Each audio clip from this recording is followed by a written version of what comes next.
आदमी जनरली शादी करता है कि उसको एक सेक्सुअल पार्टनर की नीड होती है ठीक है। कि भाई अपनी फिजिकल नीड्स हैं उनको पूरा करने के लिए वो शादी करता है, पहला। दूसरा, सोशल एक्सेप्टेंस कि सोसाइटी के अंदर एक बना होता है कि भाई तुम्हें शादी करनी है, सोशल प्रेशर होता है सोसाइटी की तरफ से कि भाई अब तो तुम्हारी एज भी हो गई, शादी कर लो, वो चीज़ हो गई। तीसरा रीज़न होता है कि उनको ना एक कोहैबिटेंट पार्टनर चाहिए होता है। पार्टनर इन द सेंस कि यार मुझे कहीं घूमने जाना है तो मुझे मैं इधर उधर फ़ोन करूँ, उससे बेटर मैं मेरी पार्टनर है मैं उसके साथ ही चला जाऊँ।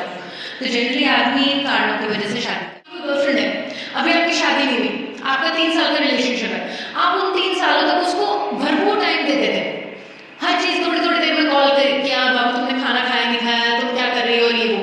अब आपकी शादी हो गई, शादी होने के बाद अब रिस्पॉन्सिबिलिटीज आ गई है, पेरेंट्स इन्वॉल्व हो गए दोनों साइड के, अब घर की भी कुछ जिम्मेदारी है, अब आपकी फाइनेंशियल इनकम भी बढ़ेगी, है ना, क्योंकि आपके पास वर्कलोड ज़्यादा हो गया है। अब क्या आप उसको 36 कॉल करते हो? नहीं करते। तो लड़की की एक्सपेक्टेशन तो वही थी यार, ये तो रातों रात बदल गया यार, ये पहले तो कुछ और था, ये तो अब बिल्कुल ही वेट कर चल रहा है। तो ऐसे केस के अंदर लड़की इस चीज़ को समझ नहीं पाएगी, लड़का इन चीज़ों को समझ नहीं पाएगा कि भाई लड़का ये सोचता है कि पहले मैं इसको फ़ोन करता तो हमेशा मुझसे बात करती थी, अब मैं फ़ोन करता हूँ ये तो कभी कुछ ना कुछ काम में बिजी रहती है, तो कभी कुछ करती रहती, कभी कुछ करती रहती, कभी कुछ करती रहती। तो ऐसे केस के अंदर ना वो ट्यूनिंग नहीं बैठ पाती है, क्योंकि आपकी एक्सपेक्टेशन अलग लेवल की सेट होती है और रियलिटी कुछ और होती है।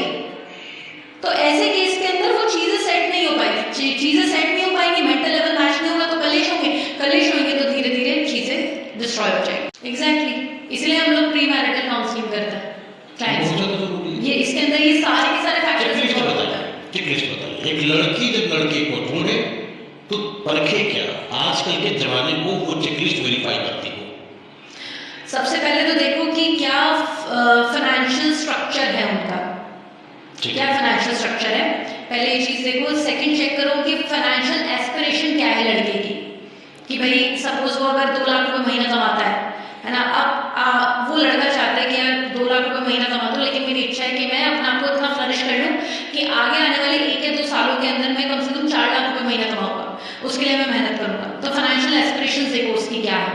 सपोज करो एक लड़का है यार 2 लाख रुपए महीना कमा रहा हूँ, जिंदगी अच्छे से कट जाएगी, क्या दिक्कत है, दारू भी तो खा ही रहे हैं, और जबकि आपकी एक्सपेक्टेशन है कि नहीं यार लड़का तो मतलब उसके अंदर कुछ होना चाहिए, है ना, एक वो उम्मीद होनी चाहिए मैं और ग्रो करूँ, अगर वो ग्रोथ वाली चीज़ ही नहीं तो ऐसे केस के अंदर आप दोनों की बनेगी।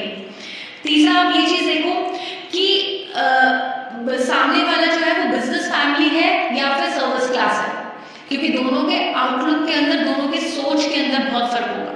क्या फर्क होगा? एक लड़की है जो जिसके पेरेंट्स जो हैं, फैमिली मेंबर्स जितने भी हैं सारे के सारे एम्प्लॉयज़ हैं, मतलब एम्प्लॉय बेसिस सर्विस क्लास के अंदर आता है। लड़का जो है उसके सारे के सारे लोग जो बिजनेस क्लास फैमिली से हैं, तो ऐसे केस में लड़की जब उस घर में जाएगी तो उसको एडजस्ट करने में बहुत दिक्कत होगी, है ना, बहुत ज़्यादा डिफरेंस आएगा। ये चीज़ आप देखो। फिर आप ये देखो कि लड़की मतलब न्यूक्लियर फैमिली है या जॉइंट फैमिली है। सपोज आप न्यूक्लियर फैमिली से तो आप शादी करो दूसरी न्यूक्लियर फैमिली के अंदर, आप जॉइंट से हो तो